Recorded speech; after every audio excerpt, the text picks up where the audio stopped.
If something is missing,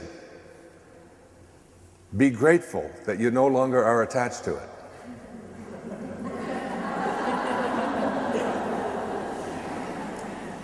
If something isn't going the way you want it to go, be grateful for the opportunity to suffer a little bit. When you extend greetings to each other, whoever runs the tour, whoever is doing something that you think they shouldn't be doing, love them for it. Show an ability to be in a state of pure love, to live from what they speak about in the I Am discourses, the place within you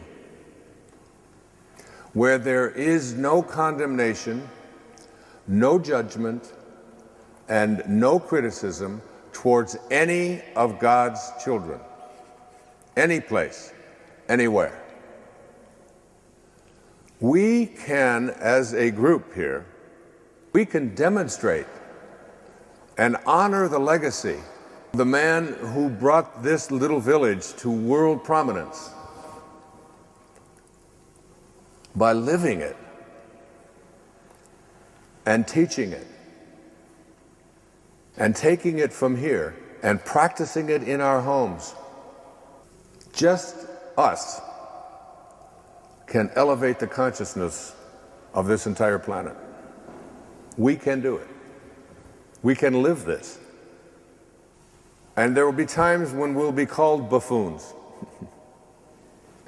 And there will be times when it will seem impossible and that the task is too big.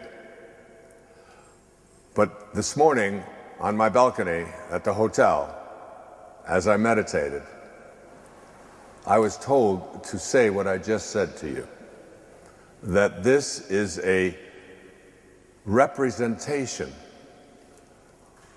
of exactly what Francesco was attempting to do. To take to the world, which we have done, 800 years later. He didn't have the internet.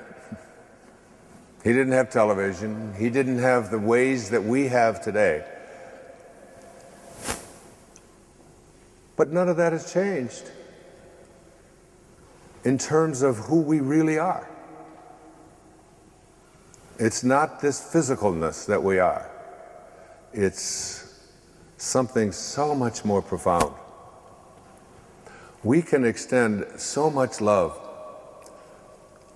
here and practice it from the time we go to sleep at night until we awaken, and every moment that we're awake. We can practice it. We can all be it. Make miracles take place. I mean, I'm, I guess, enough of a buffoon and God's fool to believe that we have the ability to do that. And it's why, you know, I just spent some time with my brothers who are 75 and 73, and they've been retired for 10 or 15 years. And I can't even imagine the concept. When people ask me, when's that going to happen for you? I mean, how do you retire from a life's mission to teach what St. Francis taught? How do you retire from that? How do you let go of that? And when I was listening this morning to what should I say, and how should I say it, and will the words be there? Will I be able to pull this off? I always remember what it says in the Course in Miracles. And I think about it as my children were introducing me here this morning, this afternoon. If you knew who walked beside you, that means if you had no doubt. If you knew